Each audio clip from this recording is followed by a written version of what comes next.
ကျောင်းနိုင်ဘုန်းကြီးကတိမ်ကျောင်းတက္ကမကြီးကိုဓာတ်ဖြင့်ခုတ်တက်မှုဖြစ်ပွားလွန်ခဲ့သောမေလ21ရက်နေ့နနက်10:00 နာရီဝန်းကျင်အချိန်ကရန်ကုန်တိုင်းဒေသကြီးလှည်းကူးမြို့နယ်အတွင်းမှာကျောင်းနိုင်ဘုန်းကြီးက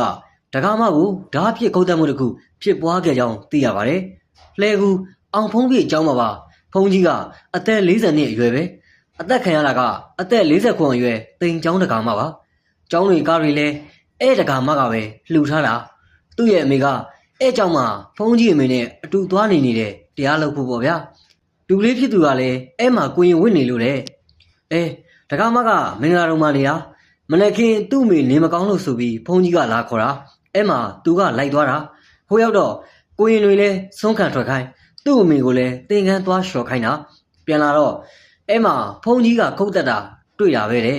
ရေချိုးခန်းထဲမှာဖုန်းကြီးကအဲ့ဒါမှပြုတ်ကိုစူးစမ်းရမှာတက္ကမကြီးက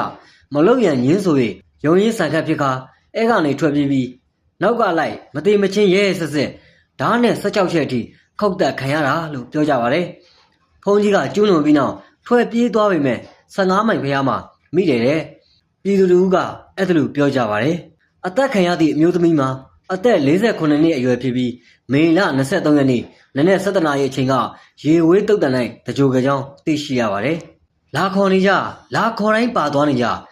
ဖုန်းကြီးကားနဲ့လာခေါ်တိုင်းမာတုကာမတယောက်အနေနဲ့လိုက်เสียအကြောင်းကိုမရှိဘူးဘလောက်ပင်ယဉ်နေကြပါစေမသင့်တော်ပါဘူးကျောင်းမကြီးပဲဖြစ်ဖြစ်ကားလူရှင်ပဲဖြစ်ဖြစ်မြေလူရှင်ပဲဖြစ်ဖြစ်ကိုကမိန်းကလေးသူကယောက်ျားလေးယောက်ျားဆိုရမှာတောင်ယဟန်တပါဖုန်းကြီးနဲ့ရောကြနှောကြလက်ပုံးတည်းနေကြ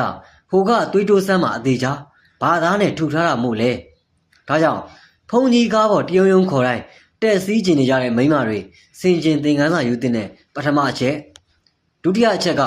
ဖုန်းကြီးသင်္ကန်းလျှော်ပေးတာဖုန်းကြီးကခေါ်ပြီးသင်္ကန်းလျှော်ခိုင်းတိုင်းမိန်းကလေးဖြစ်သူကလျှော်စရာလားလျှော်သင့်ပါသလားခိုင်းမာလာကိုရင်တွေចောင်းသားတွေကို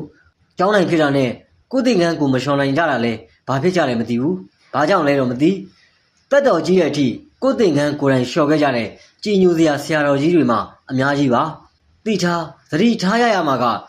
ဖုန်းချစ်ခင်မတွေတိတ်လုတ်ချင်တဲ့အလုပ်တွေကဖုန်းကြီးအိမ်ခန်းထဲဝင်ရှင်းကျင်ရတာနဲ့သင်္ကန်းလူလျှော်ပေးကြရတာနဲ့